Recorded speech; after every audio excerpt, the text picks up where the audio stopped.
Hi hello అందరికీ నమస్కారం. నేను మీ చరణ్ తేజ. మన ఛానల్కి స్వాగతం, సుస్వాగతం. ఇక్కడ నేను సమాజాన్ని ప్రభావితం చేసే అంశాలపై లోతుగా చర్చిస్తాను. మీరు ఇప్పటికే సబ్స్క్రైబ్ చేయలేదు అంటే వెంటనే సబ్స్క్రైబ్ చేసి బెల్ ఐకాన్ని క్లిక్ చేయండి. మనం చేసే ప్రతి వీడియో మీకు వెంటనే తెలియాలి అంటే. సో ఇక టాపిక్లోకి వెళ్ళిపోదాం. ఊహించండి, ఒక సమాజాన్ని ఎక్కడ మహిళలు రాత్రి వేళ బయటకు వెళ్ళడానికి భయపడుతున్నారు. ఒక దేశాన్ని ఎక్కడ అత్యాచారం బాధితుల ప్రాణాలను మాత్రమే కాదు, మన దేశ గౌరవాన్ని కూడా భగ్నం చేస్తోంది. ఈరోజు మనం మాట్లాడుకోబోతున్న అంశం, భారతదేశంలో అత్యాచారానికి మృతిదండన అవసరమా?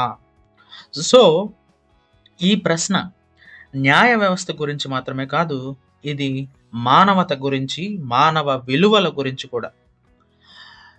భారతదేశంలో ప్రతి సంవత్సరం వేలాది అత్యాచార కేసులు నమోదవుతున్నాయి. కానీ నిజంగా బాధితుల సంఖ్య చాలా ఎక్కువ. ఎందుకంటే చాలామంది భయంతో, పరువుతో బయటకు చెప్పడం లేదు. మన దేశాన్ని ఉలిక్కి పడేలా చేసింది నిర్భయ కేసు 2012. ఆ సంఘటన తరువాత చట్టాలు మారాయి, ప్రజల్లో చైతన్యం వచ్చింది. కానీ అత్యాచారాలు ఇంకా ఆగలేదేంటి? భారత శిక్షా స్మృతి ప్రకారం అత్యాచారం అనేది ఐపీసీ సెక్షన్ 375 మరియు 376 కింద శిక్షార్హమైన నేరం. 2018లో చేసిన క్రిమినల్ లా అమెండ్మెంట్ యాక్ట్ ప్రకారం 12 ఏళ్లలోపు బాలికలపై అత్యాచారం చేస్తే మృతిదండన విధించవచ్చు. అంటే చట్టం ఉంది, కానీ అమలు సమస్య. భారత సుప్రీంకోర్టు ఇచ్చిన తీర్పు ప్రకారం రేరెస్ట్ ఆఫ్ రేర్ అంటే ఇతర శిక్షలేవి సరిపోవని సమయంలో మాత్రమే మృతిదండన ఇవ్వాలి. కానీ ప్రశ్న ఏంటంటే, ఎవరు నిర్ణయిస్తారు ఏమిటి అరుదైనది? ఒక చిన్నారిపై అత్యాచారం అరుదైనదే కదా. సో చరిత్రలో మృతిదండన వచ్చిన ముఖ్యమైన కేసులకు చూసుకుంటే 2012లో వచ్చిన నిర్భయ కేసు. సో అది 2020లో 4 నేరస్తులను ఉరి శిక్షకు గురి చేశారు.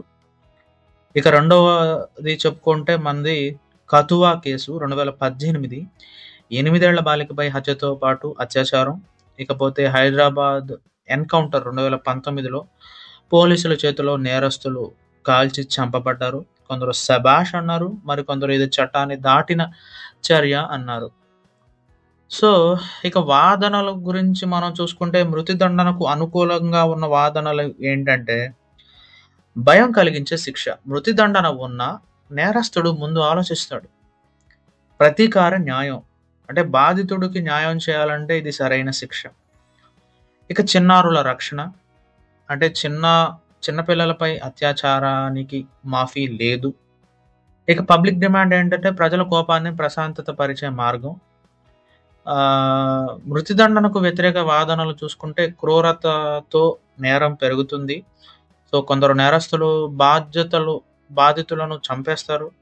తప్పుడు ఆరోపణలు కూడా ఉన్నాయి. కొన్ని సందర్భాల్లో నిర్దోషులకు మృతిదండన వచ్చే ప్రమాదం ఉంది. చట్ట వ్యవస్థలో లోపాలు ఉన్నాయి. దర్యాప్తు, కోర్టు వ్యవస్థలలో సమస్యల వల్ల న్యాయం విలువ కోల్పోతుంది. జీవిత ఖైదు అనేది ఉత్తమం. జీవితాంతం జైలు శిక్ష వల్లే బాధితుని మనసుకు న్యాయం జరిగే అవకాశం ఉంటుంది. ఇకపోతే చట్టం ఉందా, సరైన అమలు ఉందా?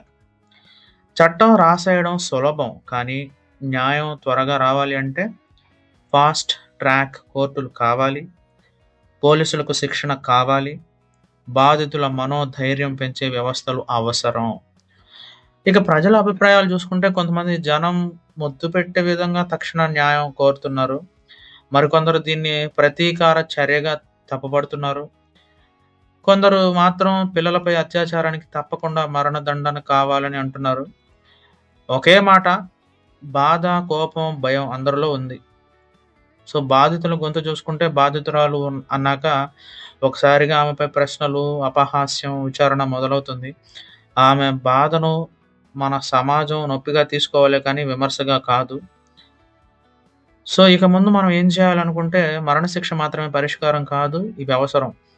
త్వరిత న్యాయం, లైంగిక విద్య, జెండర్ సెన్సిటివిటీ క్యాంపెయిన్‌లు, నేరస్తులు డేటాబేస్ ట్రాకింగ్, వీళ్ళు తిరిగి సమాజంలోకి రాకుండా నిబంధనలు, బాధితుల పునరావాస కేంద్రాలు.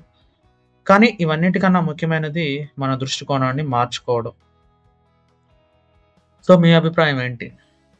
మీరు భావిస్తున్నారా అత్యాచారానికి మృతిదండ అవసరమని? లేదా ఇది పరిష్కారం కాకుండా ప్రతీకార చర్య మాత్రమేనా?